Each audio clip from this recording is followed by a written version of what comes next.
wabarakatuh. Waalaikumsalam warahmatullahi wabarakatuh. Baik, bagaimana kabarnya anak hari ini? Alhamdulillah. Alhamdulillah, baik ya. Pada pagi hari ini, kita kembali lagi bertemu dengan pelajaran yang sama. Pelajaran apa? Fikih. Ya, kita membahas tentang toharo. Apa itu toharo? Bersuci. Ya, toharo itu tentang bersuci. Jadi di sini kita membahas tentang najis. Sebelum kita mulai pelajaran, nanti kita berdoa bersama-sama dulu. Ayo, Bismillahirrahmanirrahim. Allahumma shalli ala sayyidina Muhammad wa ala ali sayyidina Muhammad. Subhanakallahumma rabbana la ilma lana illa ma 'allamtana innaka antal alimul hakim. Wa tub 'alaina innaka antat tawwabur rahim. Wa taqabbal minna innaka antas samiul alim. Wa 'allimna min ladunka ilman nafi'a ya dzal jalali wal ikram.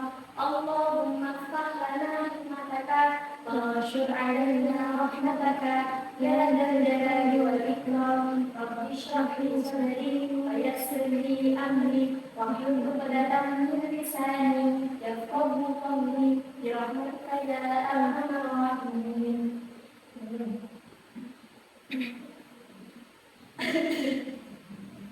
Baik, pelajaran hari ini tentang najis. Ada yang sudah pernah mendengar kata najis? Sudah. Ya, najis. Apa itu najis? Najis adalah sesuatu yang dianggap menjijikkan. Itu secara bahasa ya. Kalau secara syarak, secara syariat, najis itu adalah sesuatu yang menjijikkan, yang menjadi mencegahnya atau tercegahnya keabsahan sholat. Jadi sambil kalau mau sholat, mau ibadah, tapi di badan atau di pakaian sambil masih ada kotoran, masih ada najis, itu menjadi tidak sah sholatnya sambil. Jadi harus dibersihkan terlebih dahulu. Jadi kalau masih ada najis, sambil harus membersihkan dulu. Najis itu terbagi menjadi 3 ya. Ada najis mukhafafah, najis mutawasithah, dan najis mughalladhah. Ada yang sudah pernah dengar? Ya, sudah pernah dengar, tapi sedikit tentang 3 najis tadi. Jadi 3 najis tadi ada najis mukhafafah, najis mutawasithah, dan ada najis mughalladhah. Yang pertama dulu tentang najis mukhafafah atau najis ringan. Jadi najis mukhafafah itu najis yang tingkatannya masih ringan. Jadi najis itu terbagi menjadi 3 tingkatan. Yang pertama ada najis yang ringan, najis yang tengah-tengah atau najis mutawasithah, juga ada najis mughalladhah. Nah, ciri khas dari najis mukhafafah ini adalah najis yang paling ringan dan mudah untuk disucikan. Nah, di sini ada contoh spesifik dari najis mukhafafah, yaitu apa? Air kencing bayi laki-laki yang belum berusia 2 tahun, terus kemudian belum makan apapun kecuali ASI dan bukan karena sakit. Jadi kata kuncinya di sini kalau najis mukhafafah itu najis dari bayi laki-laki. Air kencingnya bayi laki-laki yang masih makan atau minum ASI, tidak makan apapun. Jadi kira-kira masih belum berusia 2 tahun. Jadi di sini termasuk dinamakan najis mukhafafah, yaitu najis yang paling ringan. Kenapa juga najis mukhafafah itu disebut najis yang paling ringan? Karena mudah disucikan juga. Nah, ini cara mensucikannya itu dengan memasukkan air ke area yang terkena najis tanpa perlu menggosok atau mengalirkan air. Jadi di najis mukhafafah ini sambil hanya perlu memercikkan air saja. Jadi cukup dipercikkan air, tidak perlu diguyurkan air. Tidak seperti najis mutawasithah atau najis mughalladhah yang harus diguyurkan dengan air. Jadi cukup dipercikkan dengan air saja. Najis mukhafafah ini sudah dianggap suci. Ya, jadi Jadi kata kunci dari najis mukhafafah itu najis yang dari laki-laki. Kemudian yang kedua, najis mutawasito atau najis yang sedang, najis yang tengah-tengah. Definisi dari najis mutawasito itu apa? Najis yang adalah najis yang pertengahan. Contohnya meliputi darah, nanah, hingga dan air kencing orang dewasa. Jadi kayak darah, nanah, terus kotoran dan lain sebagainya itu yang bukan termasuk yang tadi najis mukhafafah yang najis air kencing dari laki-laki yang bukan itu berarti najis yang seperti darah itu disebut najis mutawasito, yaitu najis yang sedang.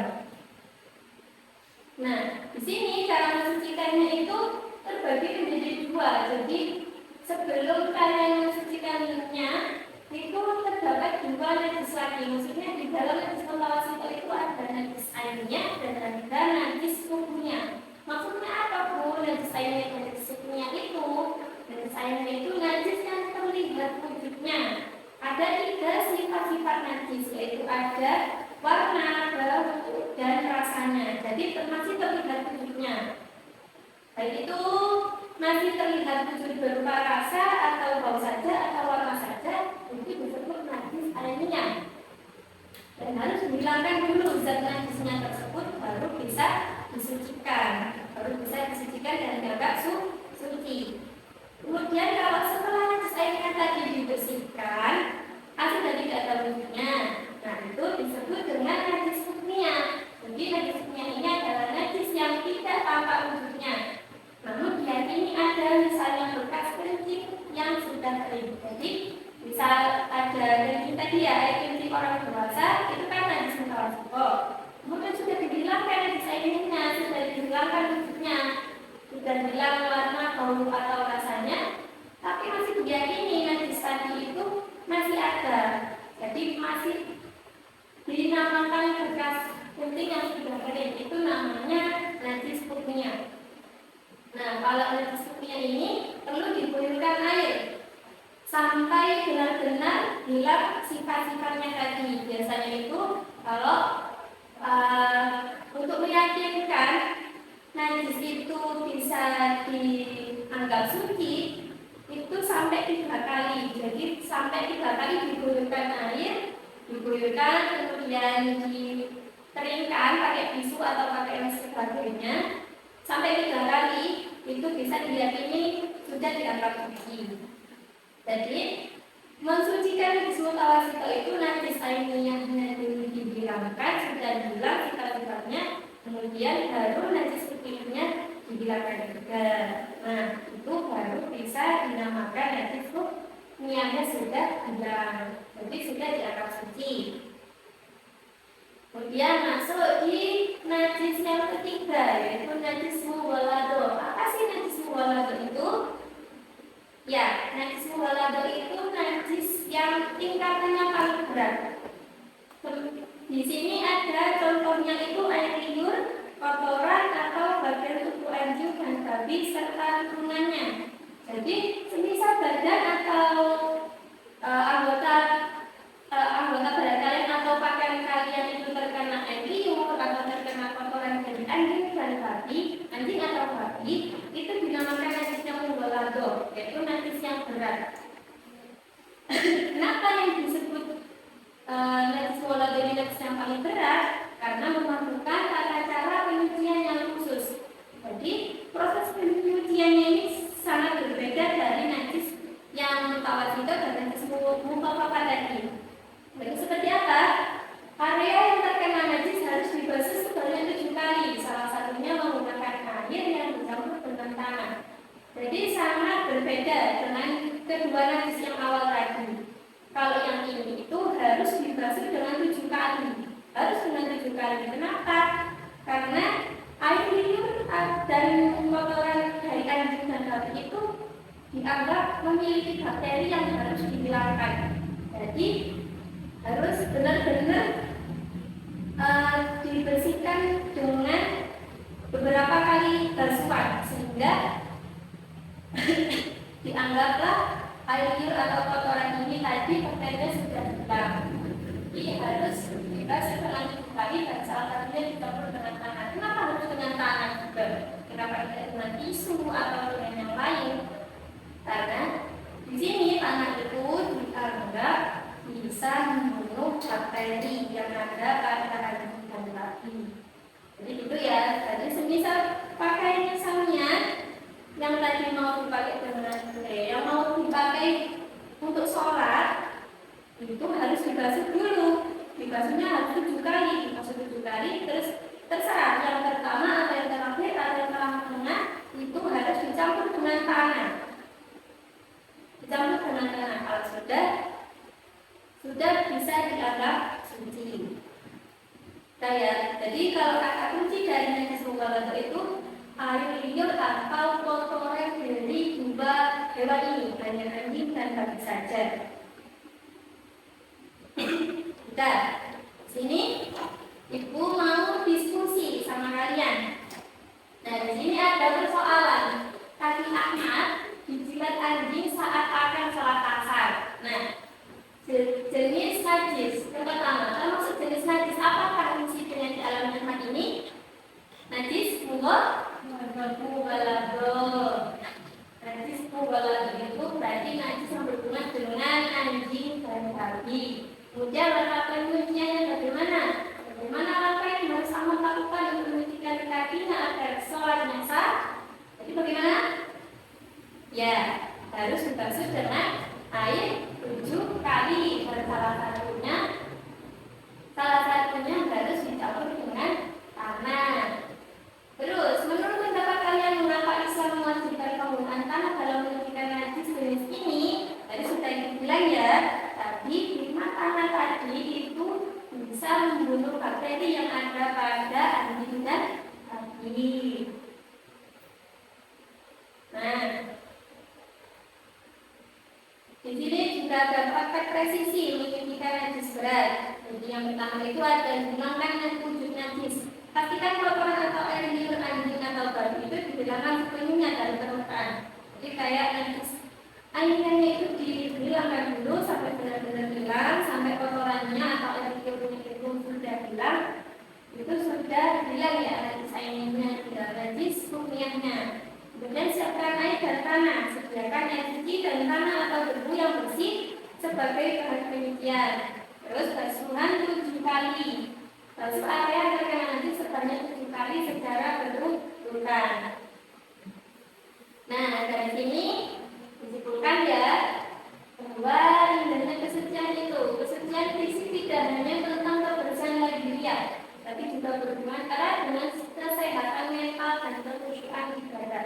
Jadi, seharusnya kalau bisa suci, bisa mensucikan tadi 3 najis tadi, kalian itu bisa mendapatkan kesehatan mental kayak tadi ya, bisa terhindar dari bakteri dari anjing dan babi. Itu salah satu dari kesehatan mental dan yang itu khusyuk ibadah. Sampai kalau badannya terasa bersih, terasa sudah tidak ada kotoran, sampai kan jadi khusyuk ibadahnya. Jadi sampai harus bisa membersihkan kotoran yang ada pada badan atau pakaian kalian sebelum sholat ya. Terus yang kedua, menjaga kesucian adalah bentuk rasa syukur kita kepada Allah dan bukti nyata ketaatan sebagai hambanya. Terus dan yang ketiga, dengan memahami dan mengaplikasikan tata cara toharoh, kita menumbuhkan nilai-nilai karakter seperti disiplin, teliti, terus kemudian ada tanggung jawab. Jadi dengan mengaplikasikan tata cara bersuci tadi, kalian itu bisa diajarkan disiplin. Bagaimana kalau mau sholat itu harus begini, harus membersihkan kotoran dulu, harus benar-benar yakin kalau dirinya sudah bersih dan suci. Kemudian bisa teliti yang mana ada kotoran itu, sampai harus bisa mensucikannya. Jadi enggak sampai ya udah ada kotoran, ya udah nggak usah dibersihkan, jangan gitu ya, harus dibersihkan. Sampai sudah mengerti bagaimana tata caranya membersihkan tadi najis mutawasito, najis mutawaffa, najis mughalladah, sampai harus bisa membedakannya dan harus bisa mensucikannya. Oke. Dan dari sini cukup nggak, Bun? Kalau sudah, ayo kita tutup materi hari ini dengan bacaan Alhamdulillahirabbil alamin. Ayo membaca doa penutup bersama-sama. Bismillahirrahmanirrahim. Allahumma shalli ala sayyidina Muhammad wa ala ali sayyidina Muhammad. Allahumma inni as'aluka ma 'allamtani farzuqhu ilayya inda hajati ilayhi wa la tusni ya rabbal alamin. Cukup sekian ya dari penjelasan Ibu. Semoga kalian mendapatkan ilmu yang manfaat barokah. Amin. Cukup sekian dari Ibu untuk materi hari ini. Wassalamualaikum warahmatullahi wabarakatuh.